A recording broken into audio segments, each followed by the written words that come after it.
আগেই পৃথিবীতে পা রাখতে পারেন সুনিতা উইলিয়ামসরা। একটু আগেই এই খবর নাসার তরফ থেকে এসে পৌঁছেছে। এর আগে খবর ছিল যে সুনিতা উইলিয়ামসের পৃথিবীতে পৌঁছতে বৃহস্পতিবার হয়ে যেতে পারে। এই মুহূর্তে আমাদের সঙ্গে রয়েছেন জ্যোতির্বিজ্ঞানী দেবীপ্রসাদ দুয়ারি। দেবীপ্রসাদ বাবু, যে খবর এসে পৌঁছচ্ছে আমাদের কাছে অত্যন্ত খুশির খবর।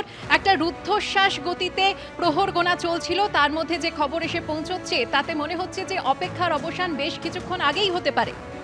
হ্যাঁ, আপনারা যেরকম বলছেন প্রহর গোনার কাজ শুরু হয়েছে বেশ কয়েকদিন আগে থেকেই। কবে সুনিতা উইলিয়ামস সুষ্ঠুভাবে পৃথিবীতে ফিরে আসবেন।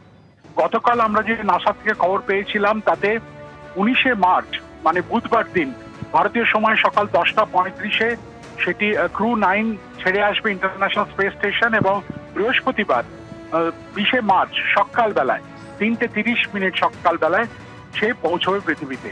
কিন্তু গতকাল সন্ধেবেলা রাত্রিবেলা নাসা এবং স্পেস এক্স এর বিজ্ঞানীরা তারা সমস্ত বসে আলোচনা করে তথ্য নিয়ে দেখেছেন যে একদিন আগেই আবহাওয়া খুব অনুকূল হতে পারে এবং সেই জন্যই সমুদ্রের তাপমাত্রা, সমুদ্রের ওপর বাতাস যেখানে আসে পড়বে এবং সেখানকার ঢেউ যে অবস্থায় থাকবে সেগুলো বিবেচনা করে তারা বলছেন এমনটা হতেই পারে যে আগামীকাল 18ই মার্চ ভারতীয় সময় 10:35 আনডকিং হবে ক্রু 9 এর এবং 5:57 PM ইডিটি মানে ভারতীয় সময় 19শে মার্চ সকাল 3:27 17 ঘন্টা পর ফ্লোরিডার উপকূলে আস্তে আস্তে নেমে আসবে ক্রু 9 ক্যাপসুলটা। এবং এর জন্য আগামীকাল সকাল থেকে 8:15 থেকেই আনডকিং এর প্রিপারেশনের কাজ শুরু হবে।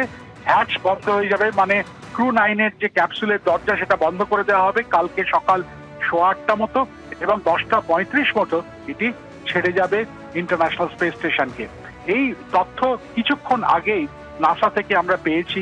এখন সেটা আগামীকালই ছেড়ে যাবে কিনা বা পরশুদিন ছাড়বে কিনা, মানে পরশুদিন সকাল 3:27 পৌঁছবে না বৃহস্পতিবার 3:27 পৌঁছবে, সেটা এই মুহূর্তে কেউই জানছেন না।